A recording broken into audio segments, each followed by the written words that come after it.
students, how are you all? In this pandemic situation, I welcome you all in chemistry online class. Today, I discuss with you some creative question from chapter 11. You know, chapter 11 is an important chapter for you. Hope all of you will watch the video from first to last. Then you will gain the knowledge about that creative question. Let's start our class. Students, this is my first creative question. Compound AB, general formula is CnH2n, CnH2n plus 1 OH and n equal to 2. If we put the value of n here, then it will be C2H4. And if we put the value of n here, then it will be C2H5OH. Now the question is, number C, how can you prove that a compound of stem is an unsaturated compound? Unsaturated compound, that means how can you prove that C2H4 is an unsaturated compound? Number D, organic acid. Organic acid can be prepared from both A and B. Analyze. This too is the question from this stem. The question from this stem. So let's solve this question. So students, to solve question number C, first of all we must know what is unsaturated compound. You know, the compound in which double and triple bonds are present known as unsaturated compound. That means organic compound is of two types. Some one contain single bond and some one contain double and triple bond. The compound which contains single bond, they are known as saturated compound, and the compound which contain double and triple bond are known as unsaturated compound. So, if any compound is an unsaturated compound, then how can you prove it by reaction? You know, by using bromine test and Bayer test, we can identify any compound is saturated or unsaturated. Bromine test means the carbon tetrachloride, when you dissolve bromine in carbon tetrachloride, then the color of the solution is red. If we add any type of compound having double or triple bond, that means any type of unsaturated compound, then the color of the solution will turn to colorless. So if the solution turn to colorless, then we must understood that the compound is an unsaturated compound. Clear? But if any saturated compound added in that solution, then the color of the solution remains same. That means it will be remain red. That means here by using bromine solution, we can identify if any solution is saturated or unsaturated. Number 2 is Bayer test. Mixture of potassium hydroxide and potassium permanganate is pink color. So, if we add any type of unsaturated compound in that solution, that means in that alkaline potassium permanganate solution, then it will turn to colorless. But if it remain in same color, then you must understood that the compound is a saturated compound. So, let's start our reaction. First of all, bromine test. Bromine test. So, when we add C2H4, that means ethene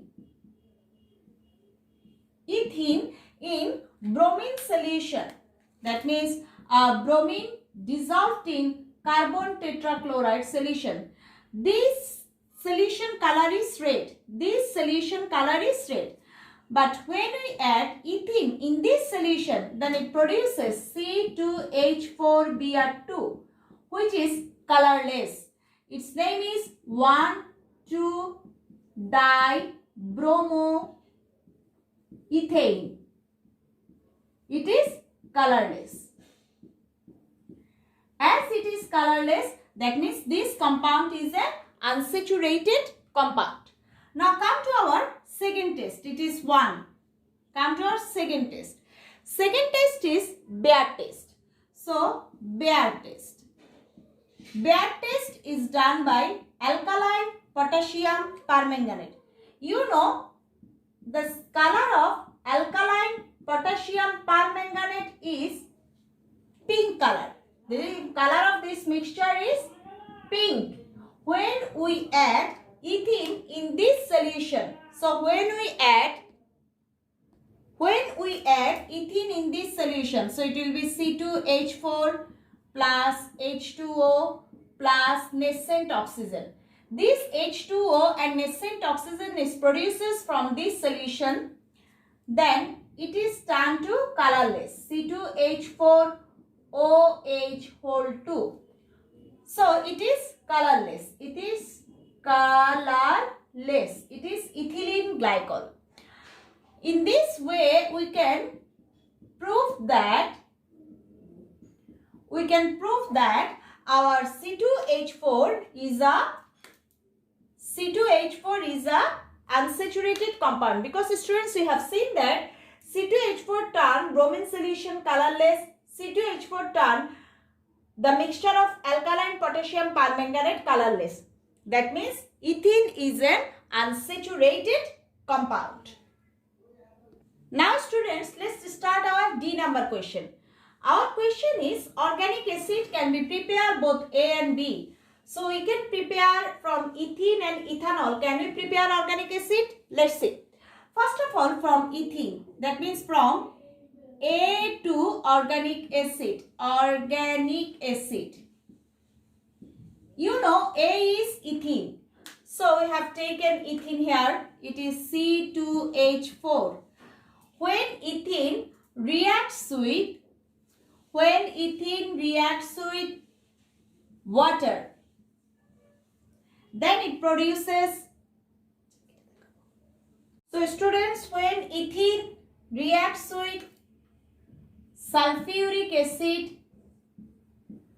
it is ethene, then it produces ethyl hydrogen sulfate, C2H5SO4H. It is ethyl hydrogen sulfate. After that, when ethyl hydrogen sulfate is hydrolyzed, so we have taken ethyl hydrogen sulfate is hydrolyzed, then it produces, just remove here sulfuric acid from here, just remove this one from here.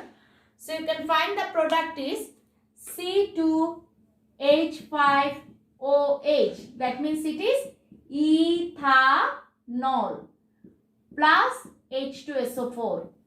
Then if this ethanol is oxidized, so it is C2H5OH is oxidized in presence of KMnO4 and H2SO4. Then from here you can get aldehyde, because you know when alcohol is oxidized, then we get aldehyde. After that, that means we have found here ethanol.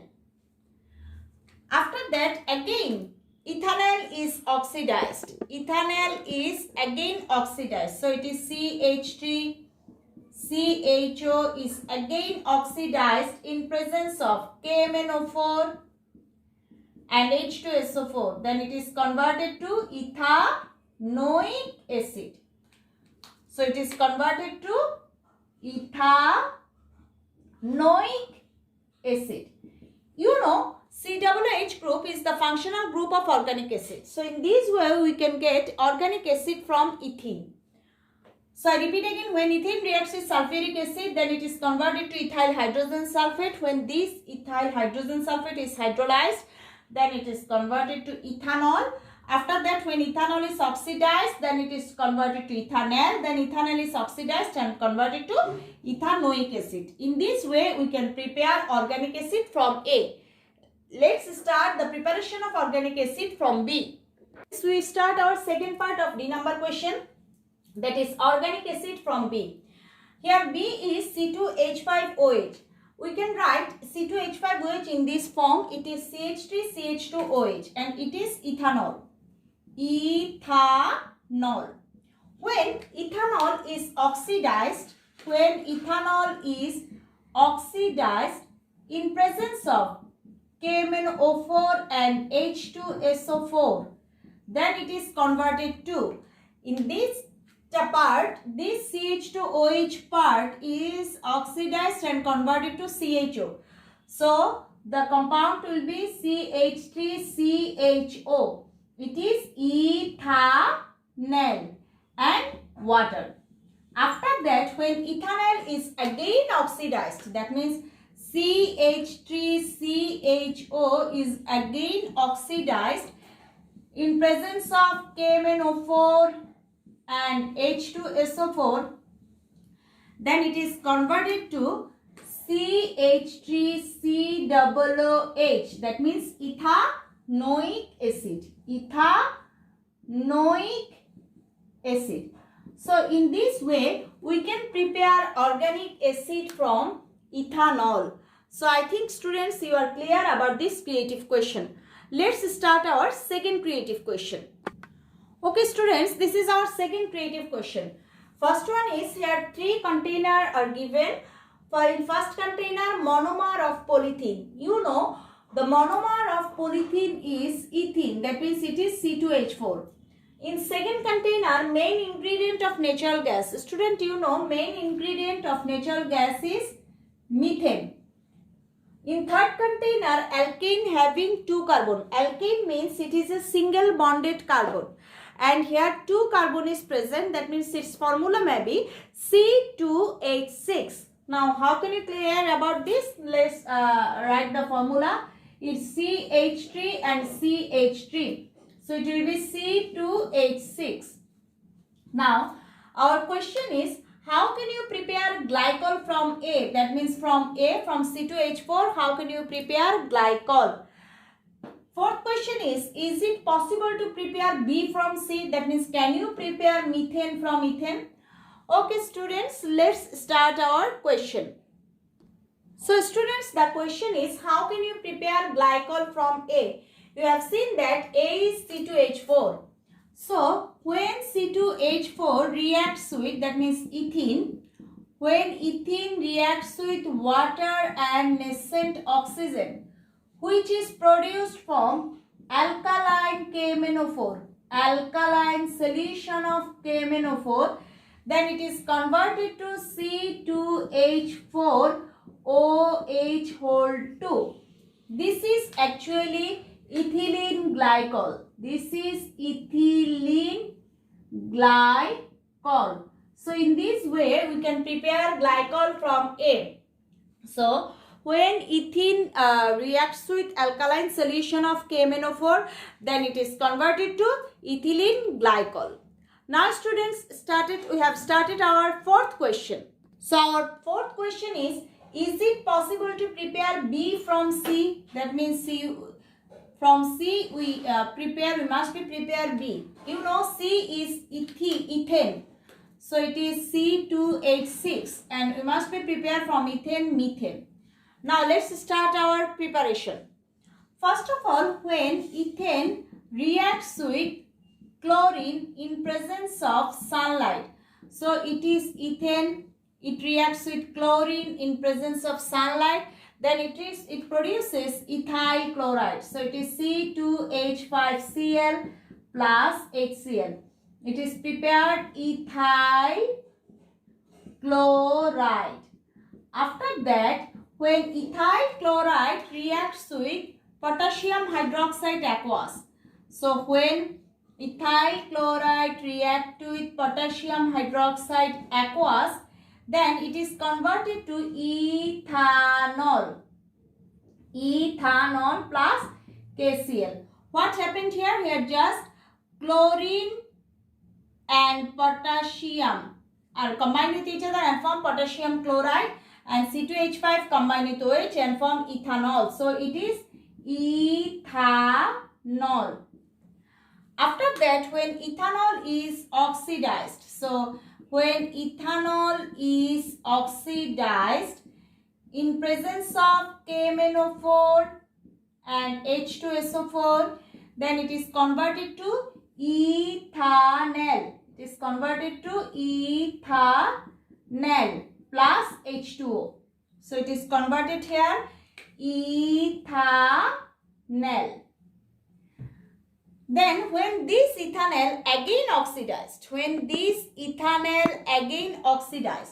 so ethanal is again oxidized, CH3CHO is again oxidized in presence of KMnO4 and H2SO4.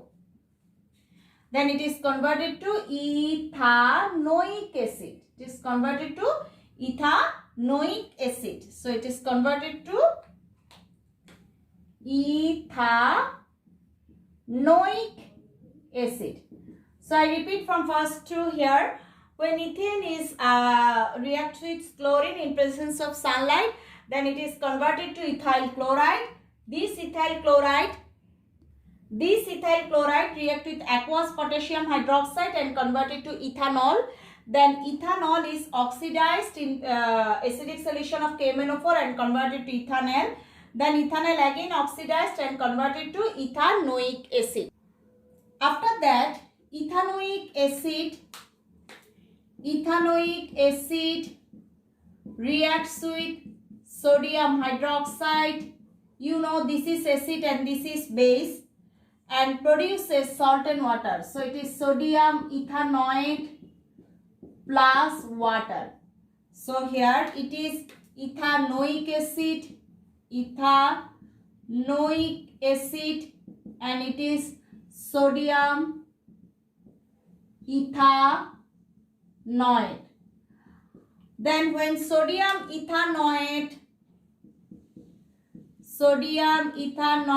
reacts with sodium hydroxide in presence of calcium oxide, this mixture is known as soda lime. Then what happened here? This part is removed from here. You know, this reaction is known as decarboxylation reaction. Then it is converted to,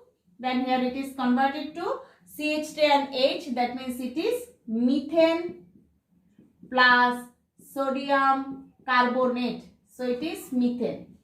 So students, you have seen that we get here methane. So in this way we can prepare methane from ethane. So students, I think all of you are clear. How can you prepare methane from ethane? In this way we decrease one carbon from ethane. Okay students? Students, no more today. Hope all of you understand the creative question which I have discussed. You will practice this type of question more and more in your home. Then you will gain the knowledge more and more about organic chemistry, because this is a tremendously important chapter for your exam. Okay? Hope all of you will remain well in your home. Goodbye.